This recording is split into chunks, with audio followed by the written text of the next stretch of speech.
welcome back to another episode of the KarterKast. I'm your host, Carter Bond. With me, as always, Dylan and Connor. This is it, the last football podcast of the 2023-2024 football season. This is it, guys. It's all over now. Play the Sarah McLachlan music. Football is in the rearview mirror. Apparently it's baseball season in Dylan's eyes and golf season, which is crap. Absolute crap. Yeah, get that out of here. Let's go Reds. Yeah, get that out of here. It's sad. It's sad. Last night I had the realization with people I was watching. I was like, guys, we don't get to do this for 7 more months. 7 months. It does feel like just yesterday we're, August preseason lines talking about the Ravens or Panthers to win the division and all this. Tell me this, since it's been 2 weeks since the conference championships, like my mind was a little surprised when I saw football on my screen last night. I was like, oh my gosh, like it's been 2 weeks. Like in my mind, like football season's over. Like it's been 2 weeks. And then all of a sudden, like Mahomes and Purdy run out of the tunnel. I'm like, oh, we're back. But it was just a little tease. Wait a second. You didn't watch the Pro Bowl? I did not tune into a single second of the Pro Bowl, for being honest. What about honest. the Puppy Bowl? Puppy Bowl yesterday. No, you didn't watch the Puppy Bowl? Nope. Levi, 3-touchdown performance. Got snubbed for MVP. Great Dane. Yeah. I thought about this when you were tweeting out the Puppy Bowl stuff. Should Will Levis change his name to Will Levi's and get a sweet sponsorship deal? Ooh. Does anybody listening have a contact with Will? Maybe we could pitch that idea. Will Levi's. You should have a contact with Will. I'll work on that. I'll see what I can do. Go drink Mayo coffee together. But before we get into today's episode, we are brought to you by SeatGeek. Go download the SeatGeek app today in the App Store or go to SeatGeek.com to get your tickets to your next concert, your next sporting event, your next show. It's the absolute best place to buy your tickets, SeatGeek.com. And when you go on there, you get $20 off your first purchase using code KarterKast. That's code KarterKast, KarterKast, to get $20 off your first purchase at SeatGeek. $50 minimum applies. Download the SeatGeek app today in the App Store, Google Play, Android, whatever phone you have. Download the SeatGeek app. It's the best place to buy your tickets. They're the official reseller and the official ticket marketplace for so many teams like the Utah Jazz, like BYU, like so many other college teams. It is the best place to buy your tickets. It's the easiest place to buy your tickets. Download the SeatGeek app today or go to SeatGeek.com. Use code KarterKast to get $20 off your first purchase on SeatGeek today. Back to the show. Season's over. Football season's over. Chiefs win the Super Bowl. I think we're all shocked. Yay, the Chiefs won. Yeah. But it was a good game. The script was on fire. The script was on fire this year, Carter. Everyone's going to talk about the NFL script, it's rigged, whatever. Taylor Swift, of course, the NFL. They're going to point to the Roger Goodell thing right before that where he was meeting with Taylor Swift, whatever. If you watch that game, no way you can call that rigged. Everyone's going to be like, well, you could have called a hold on the Chiefs every play on Nick Bosa or whatever. It's like, you could say the same thing about Chris Jones and George Karlaftis on the other side. There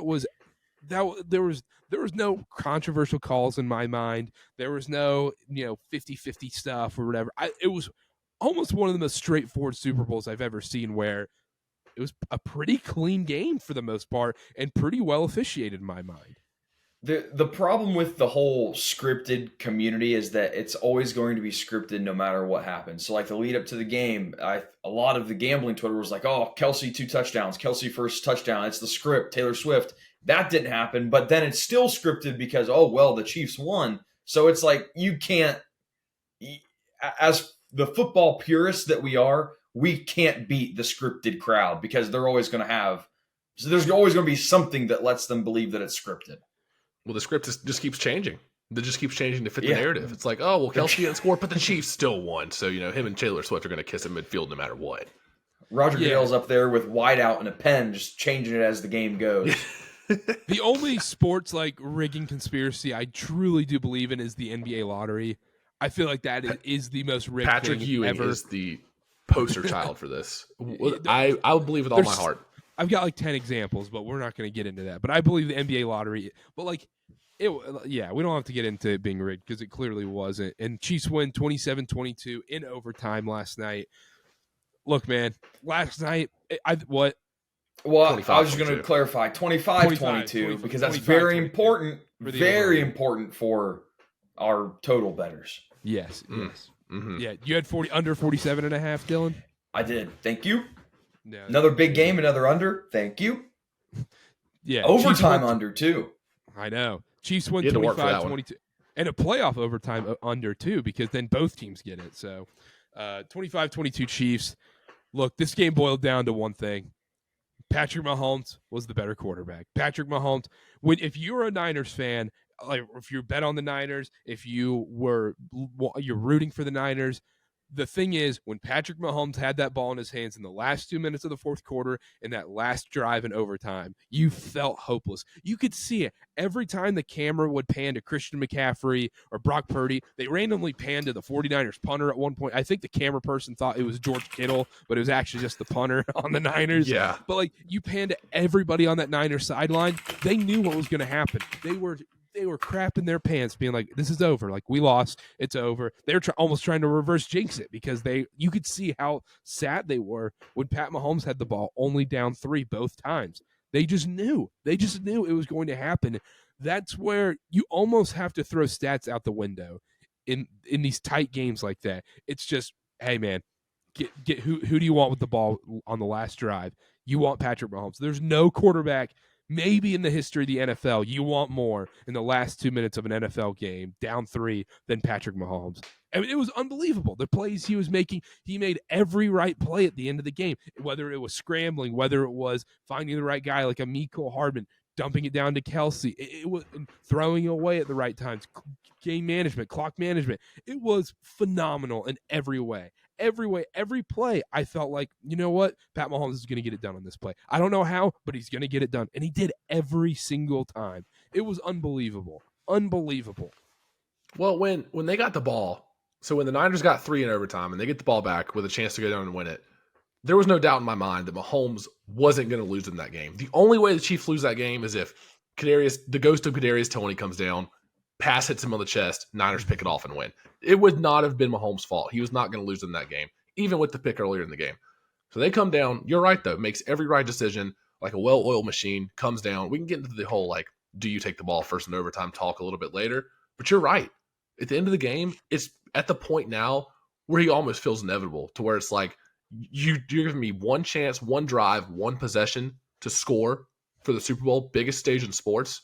I'm taking Mahomes every time right now. It's hard to bet against him. And, we were talking Niners. I'm not mad at myself for betting against Mahomes, but now he's got 3 of them, and it's to the point where do we ever see him as a playoff underdog again? No matter what. Unless there's like some serious injury. I don't know if he's ever a playoff dog again. Really? Yeah. Yeah, I mean, they could be the 4 seed in the regular season and have to go to Baltimore again, who had a great regular season and has a great defense, and they'll probably be like a 1.5, 2-point underdog. You just pick Mahomes every game and make money, though. Like, you will be profitable in the long run. This is the perfect scenario of like an odds maker.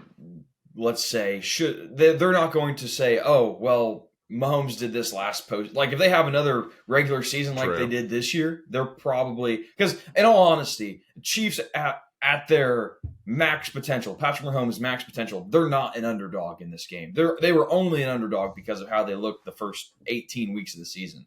But you guys are exactly right. It runs through Mahomes. There's only one person that has proven that they can take down the Chiefs and Mahomes, and that's Joe Burrow and the Bengals. And that's, at this point, that's really the only team that we can talk about giving them any type of competition, right? Because the Bills have faced them and lost in the playoffs. The Dolphins have faced them and lost in the playoffs. All of these big names that are emerging in the AFC have had the opportunity to dethrone Patrick Mahomes, and they haven't. Other than Joe Burrow, no one else has. So it will be interesting moving forward. I do very much think that game on the line, you have to go with Mahomes at this point. And, even some Mahomes-Brady conversations are occurring. It's very early in Mahomes' career, but Mahomes already has more playoff wins than Peyton Manning. He's on pace. He's on pace for Brady. He's definitely on pace. And the one thing that the Tom Brady truthers are always going to stick with is the fact that Tom Brady beat Mahomes in that Super Bowl in 21 or 22 or whatever, or 21. Yeah, but that wasn't Tom Brady. That was all that defense. Okay. And you can say, I think it's different in football because people can say, oh, like LeBron beat KD straight up in the Heat or in the OKC whatever series. Like You can in basketball, I think the head-to-head matters more, but the problem is the Bucks Chiefs one, like it didn't matter who, like if Brady was on the Chiefs, he was losing that game because the Bucks defense was that good. Like, and that's the problem I have. Like when we talk, we have such revisionist history, being like Peyton Manning, 2-time Super Bowl winner. Peyton Manning was horrendous in that Super Bowl. It was solely because the defense played the greatest, maybe one of the greatest defensive games we've ever seen in a Super Bowl. And Cam got paid off. But if you're talking about Tom Brady beating Mahomes, it's almost like it's not like they're going back and forth their entire career and it's like 12 matchups and Brady beat him 10 out of 12 times. It was one time and that was it. And then Brady retires and their careers didn't overlap that much. There wasn't constant battles. So the whole Brady beating Mahomes thing, yes, true, but it's only one time. If they played 5 times, I'm probably taking Mahomes at least 2 of those times. Like if they're matching up 5 times in their career. So like the one game, I get it. It's an argument point, but it's not the end all be all. If they were to play 5 times when they're both in their prime, you still think it would be Mahomes? Because we could easily say we take a 38-year-old Brady versus a 20-some-year-old Mahomes. Yeah, Mahomes will probably. It's tough because I don't know if it's more so the Brady thing or it's the Patriots' defense was so good. Because it's also they play very different games too, so it's hard to compare both of them. But I'm happy for Mahomes, and it's good for football that we have somebody. It's always going to be Mahomes, and then you'll have Allen, Herbert, Burrow, Hurts, Lamar chasing him. And maybe there is a time where one of them take over. And that's very. I think we could have Joe Burrow or Josh Allen. And we saw those conversations happen a couple of years ago. The problem is, I don't see a world where Josh Allen or Joe Burrow win 3 Super Bowls in the era where Mahomes is playing. I don't know if I completely buy into that because we have to keep in mind, and I'm not, this isn't for a clip, Mahomes is a great quarterback, best quarterback in the NFL. That defense this year was more than enough to make up for the offensive inefficiencies that Mahomes was dealing with in just about every position except for tight end. So we talk about the defenses. This Chiefs defense they were a top 3 defense this year. Yeah. And the 49ers offense, they were able to stifle the 49ers offense, which was, again, the 49ers offense was probably one of the best this year. So I hear what you're saying. I'm not discrediting Mahomes. I don't want anybody to think I'm doing that. But we're talking about these teams that had great defenses. The Chiefs are benefiting from that this year as well. Yeah, for sure. But also, going back to the Brady-Mahomes comparison, the one thing I will say is, like, you think back to the Brady Super Bowls and the big plays in the Patriots Super Bowls. You don't pinpoint to plays Brady made. You pinpoint to the plays the defense made. You pinpoint to the Sony Michel touchdown. Yes, you can say, I'm not, and once again, I don't want to discredit Brady. He won 7 freaking Super Bowls. Like, ridiculous. He's the greatest quarterback ever still. Mahomes is still not there. I think Mahomes is definitely the most talented quarterback I've ever seen in my life. I like talent-wise, yes, I think it's Mahomes. That's how we talk about MJ LeBron. I think LeBron is more talented than MJ. I don't think LeBron is greater than MJ, if that makes sense. I think it's the same thing with Mahomes and Brady. I think Mahomes is going to beat Brady eventually. I think he's going to get 6-7 Super Bowls. I really do. I mean, he's at 3 in 4 years. I mean, that's crazy. And another thing on Brady Mahomes, I briefly touched on it once again, but you look at the plays last night. Every play, big play in that game, was courtesy of Mahomes on the offensive side. It wasn't Isaiah Pacheco whatsoever. Isaiah Pacheco, very bad game by him. It was all Mahomes with his legs, whether it was in the air, whatever it was. When you go back and watch the highlights of these Chiefs Super Bowls, you look at the plays Mahomes made. I don't know if you do that in these Patriots Super Bowls. You go back and you think of the Malcolm Butler interception or the Sony Michel touchdown, or I don't think anybody in this world has ever looked back at Rams-Pats highlights because that was the worst Super Bowl ever. Like, and then you go back to Vinatieri's game-winning kicks. You think of that, the game-winning plays there.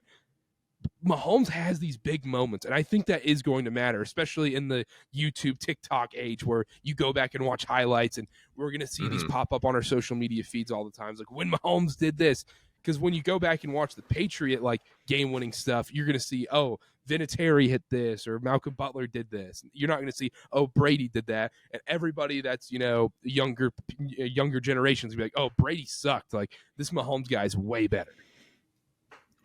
So do you guys genuinely see a world where Mahomes can match Brady or even beat him? Because Yes. let me rattle this off. We talk about this in the NBA. The talent level is only going up. The talent level is only going up. The game's evolving. In football, especially in the AFC, you have all these great quarterbacks. You don't think any one of them is going to take off and kind of like stifle Mahomes from getting number 5 or 6 or 7? Like, I know he's pretty young and he has all these years left, but also Kelsey's not going to last more than a couple more years. Andy Reid's not going to be coaching him his whole career. Mahomes is going to have to adapt. Good. It's not going to be a Brady Belichick dynamic where it's 20 years of the same thing, consistency, rotational guys in and out, and it's basically the same setup. No, I know Mahomes has won without Tyreek Hill, but no Andy Reid, no Travis Kelsey. You guys are confident in him to just make do with what he has no matter what. Coaching, Yes. receivers, tight end, no matter what. Yes. I just think there's a lot of variables there. I think there's two sides to this. The first side, the pro Mahomes side, is that I believe that this was the biggest cap hit that Mahomes' contract was going to be on the Chiefs. So moving forward, there's only going to be more room. There's already rumors of Mahomes offering to restructure his contract to bring more talent in, which is extremely dangerous if you're a fan of any AFC team or NFC team for that matter. But conversely, I think that the talent pool at quarterback currently in the NFL, you have to beat Herbert and Allen and Burrow and Hurts and Lamar. And it's just there are dropping one game in the NFL is the difference between a Super Bowl and missing the playoffs. That's very possible. And when you have to maybe face top 10 talent at quarterbacks 5 times a year, it presents some roadblocks. Now, I think Mahomes and the Chiefs are probably the best suited team to make it through those obstacles and achieve that goal. But I do think it's a bit different now than maybe when Brady was doing it and it was Manning and Breeze. Am I missing any? I mean, there's a lot of and now there's 5 or 6 guys you're going to have to beat if you want to win the Super Bowl. So I think that's the only thing that goes against Mahomes and the Chiefs' favor. But moving forward, especially if he restructures that contract and he takes the Brady approach of taking less money to keep the guys around him that he's had success with, the Chiefs are going to be the favorite for a while moving forward. Before we get into anything else, Dylan, do you want to turn your gain down just a tiny bit? Is that down or up? Yeah, perfect. Okay. Perfect. All right. 3, 2, 1. I agree with that, though, but look what we saw this year. Like, I know you said, okay, one game can be the difference. One game can change everything. But we saw Mahomes beat Lamar in Baltimore. We saw him beat Josh Allen in Buffalo. We saw him time and time again. Like you said, the only one that's done it is Burrow. In these one-off games, I'm trusting Mahomes every time, though. And I think we've shown it time and time again that, yes, you have more quarterbacks, it's better quarterbacks, more competition and all that. And this, like you said, this is the worst year of the cap hit. Why would we think he could not continue to do this? I don't understand why we wouldn't.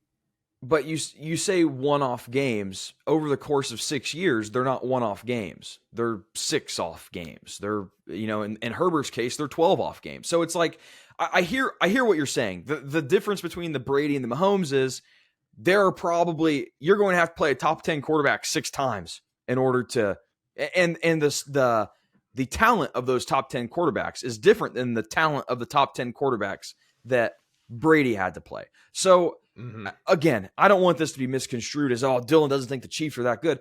It's just a different scenario and a different land that Mahomes is in, to where he has more opportunities to lose that one game that could cost the team. And I don't think Brady really had those opportunities to lose those games because, maybe there were 2 or 3 games a year when he was playing an elite quarterback.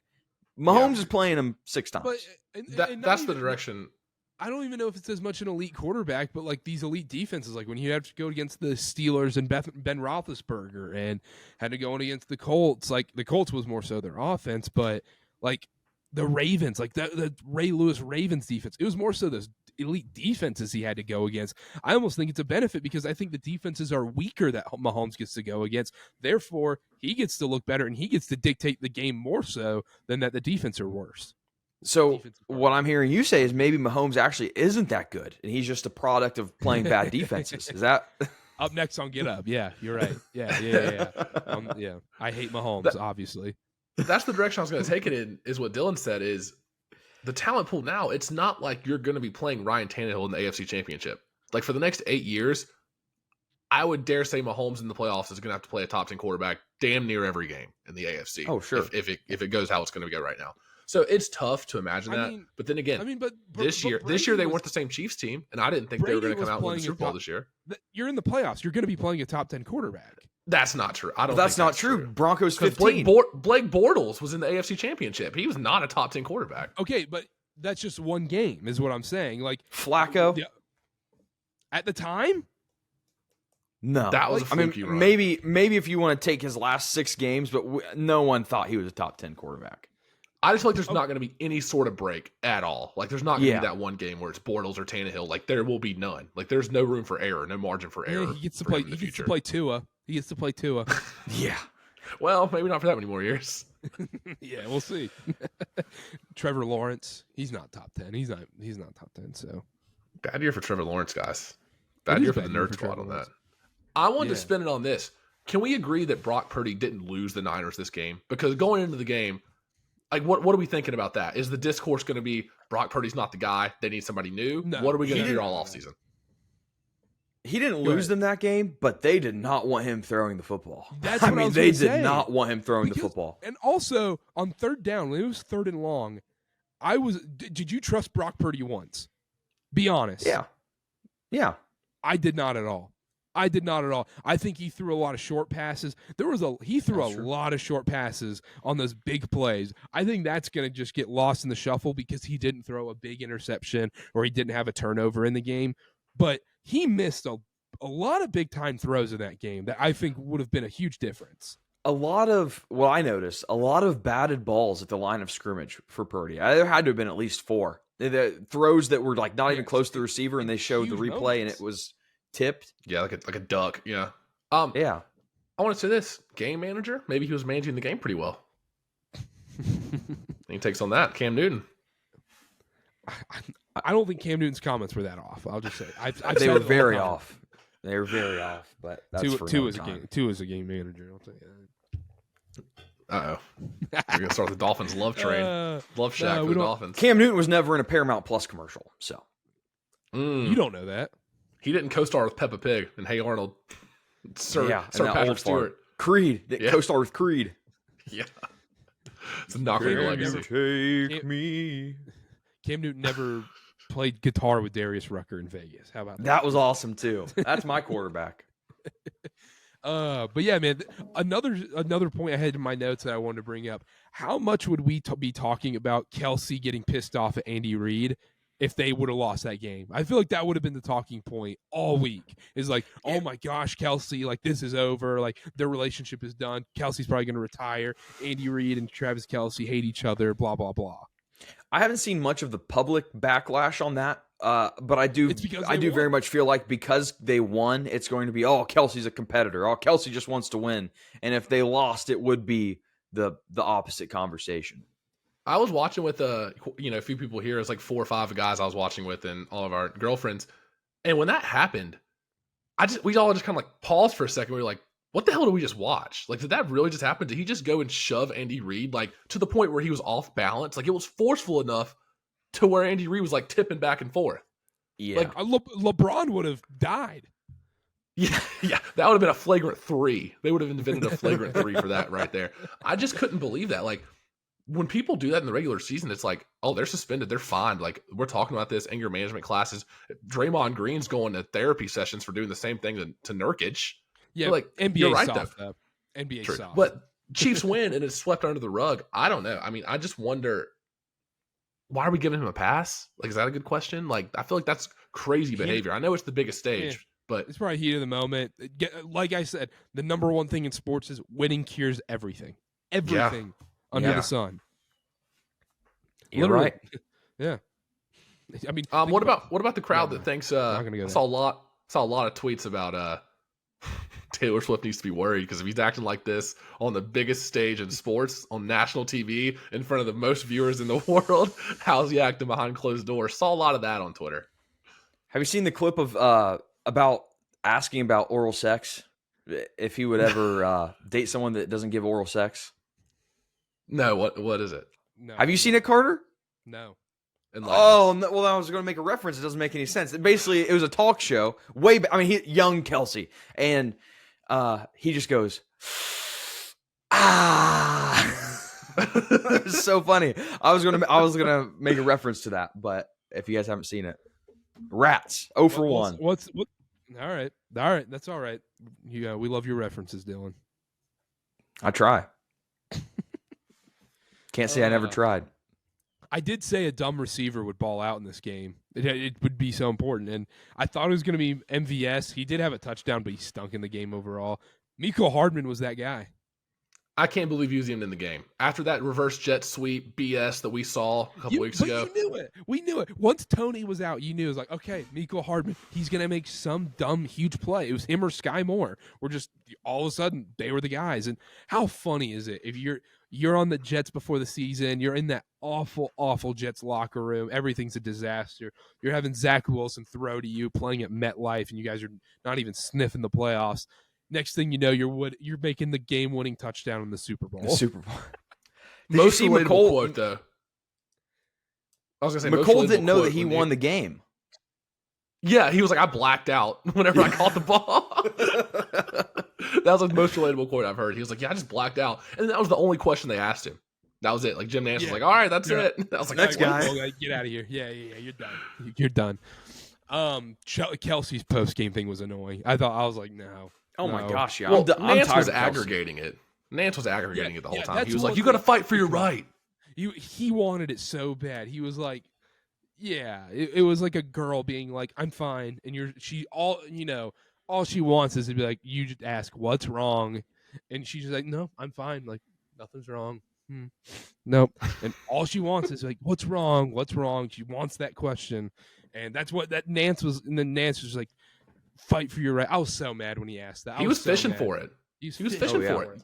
Yeah, producer's in his ear. He was going for the TikTok clip. That's what he was doing. He was a TikTok slut right there. Whoop, whoop, whoop, whoop, whoop, whoop. Breaking news. No, it's not. Travis Kelce on his incident with Andy Reid during the Super Bowl. Quote, I was telling him how much I loved him. End quote. From our friend Dov. Yeah. That didn't happen. That's topical. Just tough love.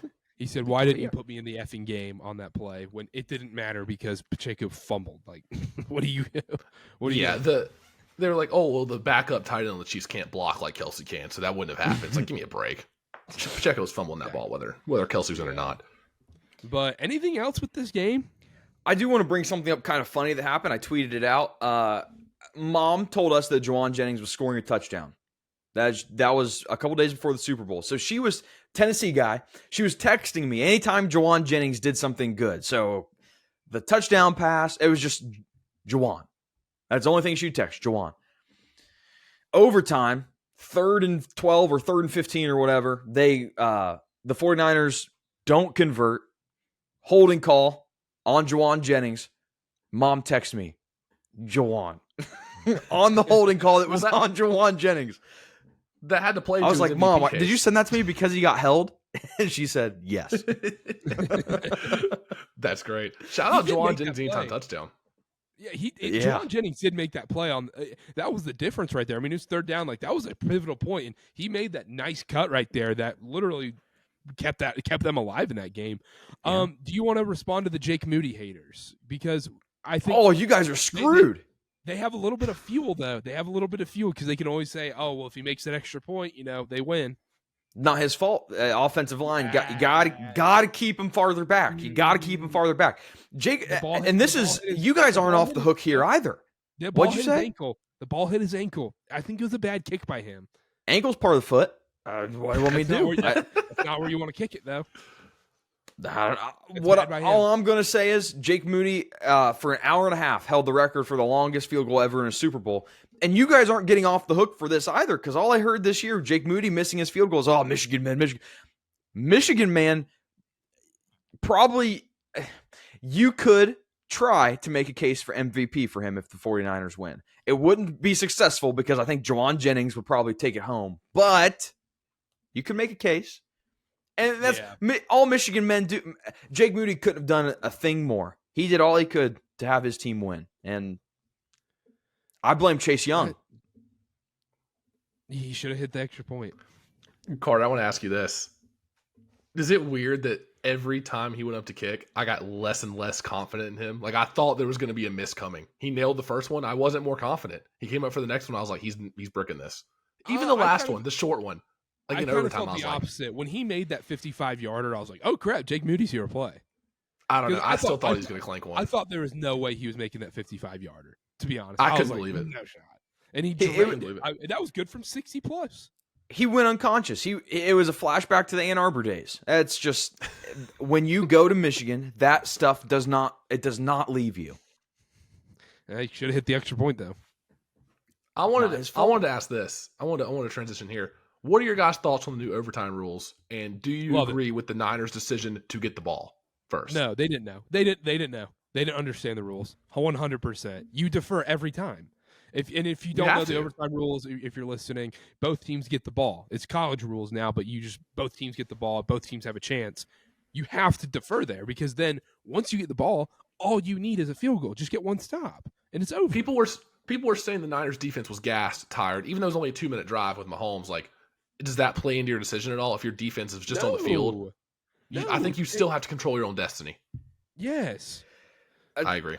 Ari Mirov, I don't know if I said his name right. He said that multiple 49ers players said after the game that they were not aware of the new overtime rules. The Chiefs, on the other hand, had been planning for it, and Chris Jones said they were going to go for 2 if San Francisco scored a touchdown. So it's like, I'm with you guys. I don't know what the statistical answer is, but I would rather know what I have to get, right? That's inexcusable. Can we the Super Bowl to not know the rules? That's inexcusable. Oh, sure. Like, yeah, 100%.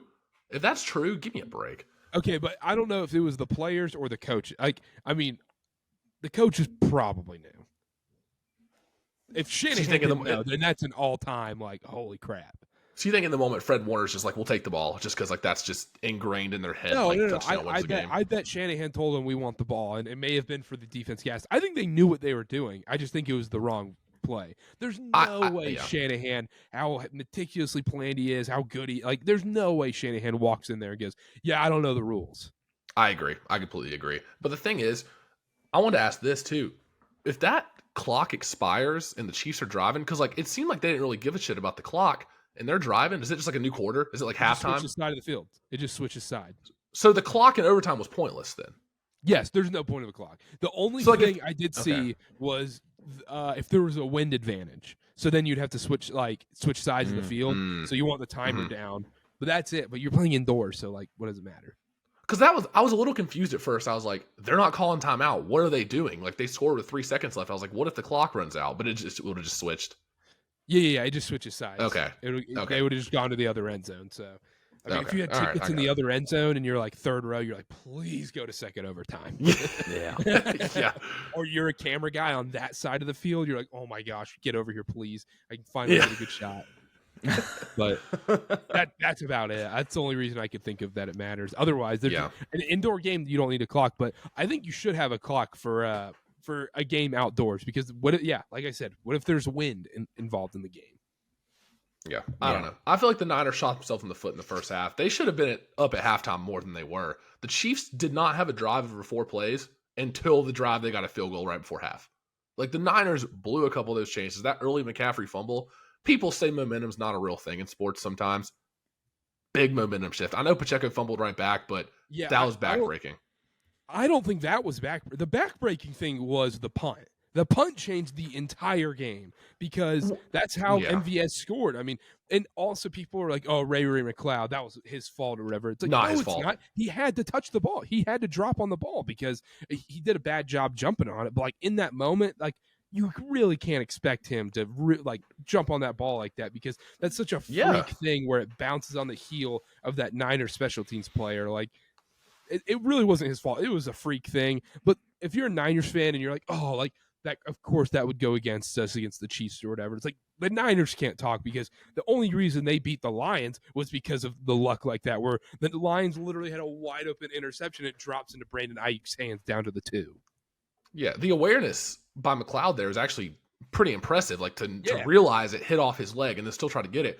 I wanted to ask this: could he have just punched it out of bounds and it would have been 49ers ball? Like that's not a penalty, is it? Yeah, but they weren't close. Really, they weren't close enough. I don't think. Right. I was just curious, like if they were on like near the sideline, like if more people start doing that. If it goes out of bounds, it's their ball. It's Niners ball. Okay.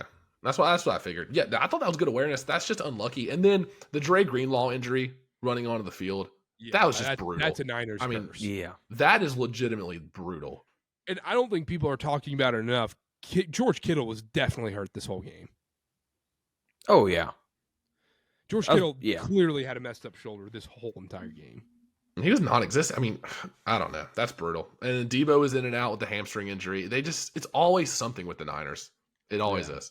I feel terrible for Brian. Feel terrible. Yeah. Losing to Mahomes twice, like, you've got to despise that guy. Or, like, could you imagine how much you hate Kelsey if you're a Niners fan? Oh, my God. Yeah, it's got to be brutal. Every time he goes up there with that mic or every time they cut to Taylor Swift, you just got to be like another day goes off your life. You just take like a knife in the heart. Yeah. I will say, Taylor Swift is a football fan for 1 year and gets a ring already. Meanwhile, a few months. I'm a football fan for over 2 decades, and I just constant pain and agony. I mean, I've sniffed 2 Super Bowls, wasn't even barely alive for one of them. Sniffed 2 Super Bowls, and that's it. Now my team's 2-15, and we suck. Like, so what is it? 1 year. She has 1 year and wins a freaking Super Bowl as a football fan. Like, come on. What's it going to look like next year? Now that the Taylor Swift, like the first year her and Travis Kelce are dating mid-season, and this crazy ride that everybody's like in love with. What does it look like next year? It's got to be down, right? But they won't be dating. I don't like that. It won't. Sorry, Taylor. Oh, you should say sorry, Abby.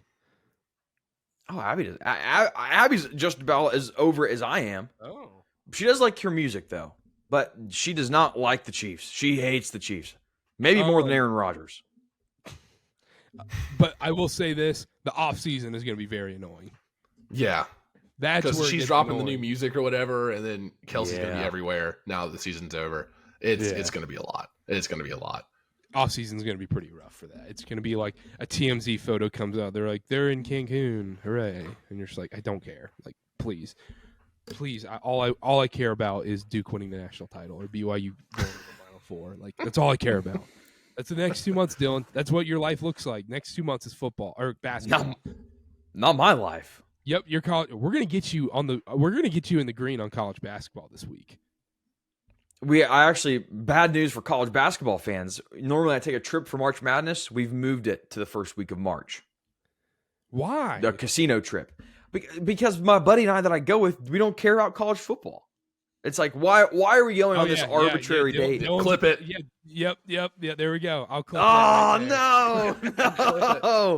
Oh, shoot. Yep. That's tough. Yep. Dylan, basketball asterisk. That's tough. Oh, my gosh. We're national champions. What can I say? That's a terrible idea. That's literally one of the worst things you've ever said. Also, I will say this, though. Is it one of the worst? Fair. No, but the other thing is I don't like watching March Madness in a casino, though. No, I feel like you have to be locked in.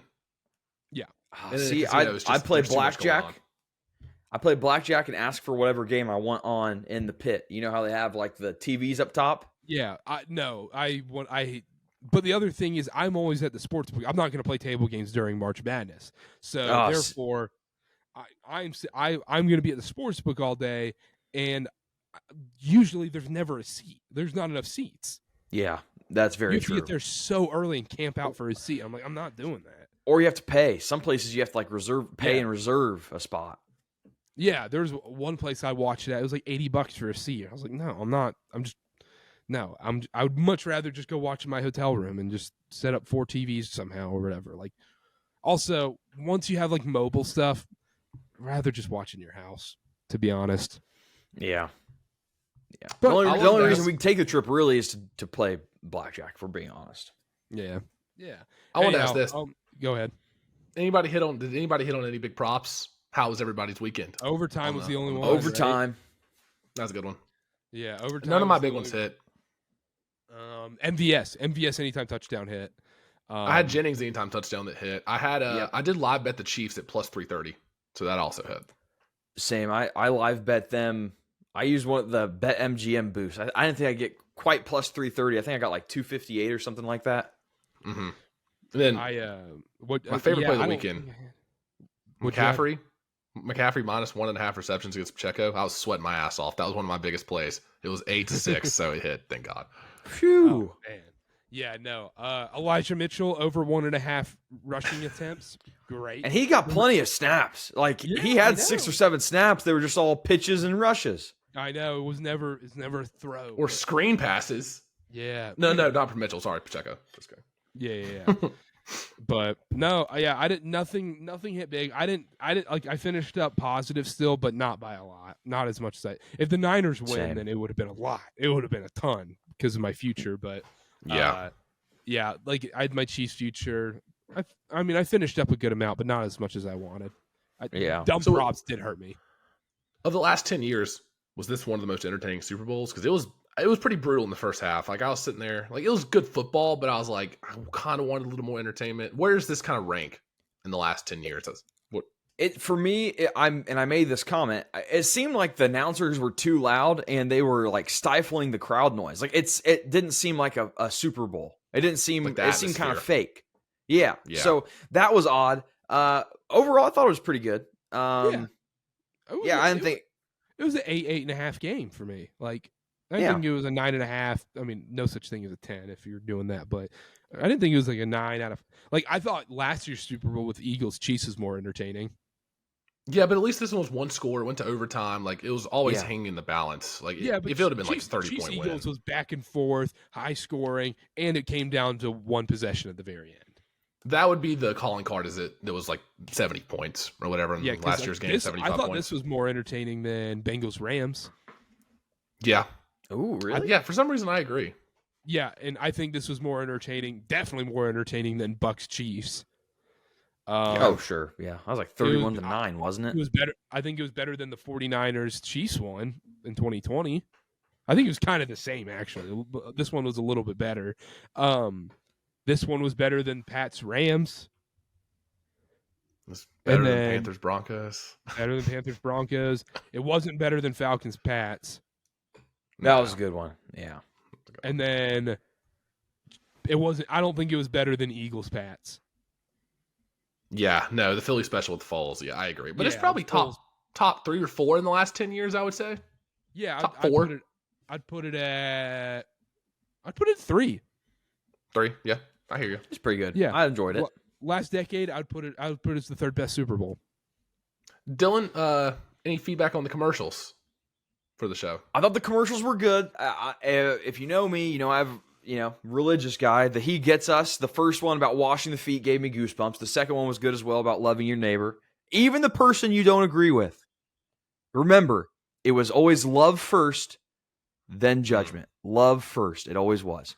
I liked the Paramount Plus one. The Ice Spice one was hilarious because everybody knew that guy was wearing a Sprite logo on his hoodie. I mean, that was funny. And then E-Trade Talking Babies by far stole the show. Playing pickleball. Riddle me this: the E-Trade Babies, is the lip sync worse in 2024 than it was? It might be. Ago? It might be worse than what it was. I was going to say this: a lot of commercials, you could tell how much they were using AI. Yes. Oh, or sure. like the CGI stuff, or like with the cat meow. It was 100% a human that was meowing. They couldn't even get a cat to meow for that one commercial. Wasn't the E-Trade one talking about pickleball and it's tennis for babies? Yeah, see, that's great because pickleball people like pickleball's fun, but you're playing wiffle ball. Like, stop this. It's not tennis. Like, get out. It's tennis for out of shape people. Yeah. I also think I'll say this. This will probably get me killed. You should have jail time if you play pickleball on a basketball court. Jail time. Pickleball. Yeah, indoor. Yes. Yes, it's happening all across the country. People are taking over basketball courts playing pickleball. Absolutely not. That is not okay. That is for basketball. even volleyball is more acceptable because you kind of have to play there. No, pickleball, not acceptable whatsoever. That is a basketball court. You play basketball on a basketball court. Well, It's if the there worst. are no tennis courts, then you have to play pickleball on a basketball court. That's the same argument for volleyball. No. You can I think always it's a little find different. pickleball. You can always find pickleball. You can find a tennis court to play pickleball. There's plenty of tennis courts. No. And it's the worst feeling when it's 4:30 and you walk in. It's like, nice pickup run. Here we go. And Yep. it's like court reserved at 5 p.m. for pickleball. Yep. It's like, what the hell? I won't even get a warm up in. Yeah, no, that at jail time for those people. But anyhow, all right, that's Jail it. That's Shout the out football season. Timu. Yeah, that one was wild too. All right, before we go, last thing, let's predict next year's Super Bowl. Who's going to be in the game and who's going to win it? If we can get this out, we get ahead on it, because no one's going to care if we're wrong, because we're going to be wrong on this. So, next year's Super Bowl winner and who's playing in the game. Dylan, go first. Last year I said the Cardinals were going to win the Super Bowl. This year, give me the Cincinnati Bengals playing the Minnesota Vikings, and the Bengals win. What? Yep. Stop. Connor. Bengals, Vikings, Bengals win. I can't believe that's not my matchup, but I do think the Bengals are going to win the Super Bowl, and I'm sticking to my guns here. I think it's going to be Cincinnati, Dallas in the Super Bowl. Dallas Cowboys good win the one. Super Bowl, but come up short. Joe Burrow wins his first. I think the Chiefs go to a third. Wow. Who I they think the beat? Chiefs, I don't think they win it. I think we see a repeat. I think the Niners come back for revenge and win next season. I can't trust them. There's I no think we way. go- There's no think we- way. I think we go Niners Chiefs in the Super Bowl, and I think Niners take care of business in New Orleans. Can Brock The- Purdy start dating a world famous musician or something, and then we just get like the Taylor Swift versus whoever he starts dating, and then just call it a day? Brock Purdy and Lizzo would be hilarious. Oh gosh. Chiefs were plus 450 to win the Super Bowl last night. Now the 49ers are plus 450. The Chiefs are 750. Free money. Free money. Free money. Famous last yeah. words. I love how none of us took the Bills or Ravens. To be honest, you guys said Bengals, and I was like, nope, I got to switch it, because I was going to say the Bengals too. I was 100% going to say I was going to say Bengals. I don't know who I was going to say out of the NFC. I was probably just going to say Niners, because Panthers. I think a team to watch out for that could be in a disaster mode next season, the Philadelphia Eagles. Watch out. This could get ugly real fast with Jalen Hurts. And watch out for them. I'm very nervous about the Eagles going into next season. Lions, I think the Lions are going to be the trendy Super Bowl pick. I They think were so, this too. year, weren't they? No, they were like, I don't think they were the Super Bowl pick. I think a lot of people were picking Cowboys and Bengals, it felt like. Yeah. But in the Bills, but I think the Lions are going to be a very popular Super Bowl pick, and they're like, Dan Campbell, they've got this, blah blah blah. But We'll have anyhow, to do all right. like on the Go ahead. previews next year. We'll have to do like the worst to first or the first to worst, like some of those Yeah. predictions on the preview shows where we Yeah, kind like of the call one of Texans. these playoff teams to be really bad. Yeah, that'd be a pretty Yeah. good segment. The Panthers are in a great spot. That's what Titans I'm hoping for. 150 to Worst 1. record. Titans, maybe Will Levis Overhaul. You know, they get the Bengals OC in. You said the Bengals are going to the Super Bowl. Maybe it was because of their OC, and he comes in We're there. probably going to get T. Higgins. No. Well, the Yeah, Panthers we'll should get get. T. Higgins. We're gonna get Mike No. Evans. So Fair. All is well. We're probably going to get Larry Fitzgerald too. I'd recommend looking for a quarterback. Oh. I recommend looking for a quarterback as well for you.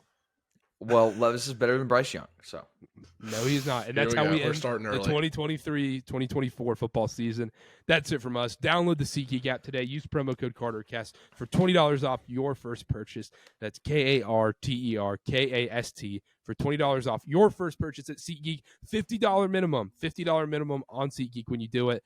So that's nothing. You're going to buy 2 tickets anyways. $25 each. You get $20 off. Down to $30. There you go. Easy enough. Use a code KarterKast at SeatGeek today. Go on SeatGeek.com or download the SeatGeek in the App Store today. And that's it from us. Follow us at Wilkerson A. Dillon, at Connor_Sparrow, at Carter BA, at KarterKast on all social media. Subscribe to the YouTube. Follow us on Spotify. Subscribe on Apple Podcasts. That's it from us. Hey, we did it, guys. 2023-2024 football season. We made it through. We made it through the TikTok comments. A lot of TikTok comments this year, hating on us. We did it. We'll be back next season with football. But don't worry, KarterKast ain't going away anytime soon. We got college basketball. It's college basketball in full swing.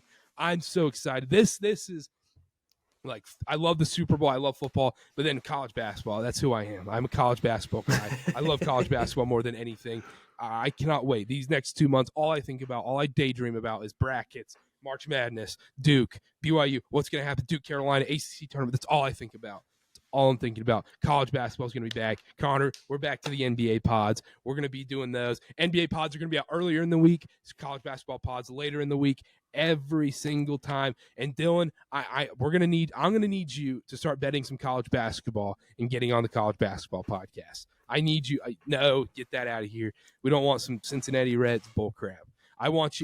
We need you. I'm going to have you pop in on the bracket show for like 20 seconds, and I need you to just give us your national championship and Final Four.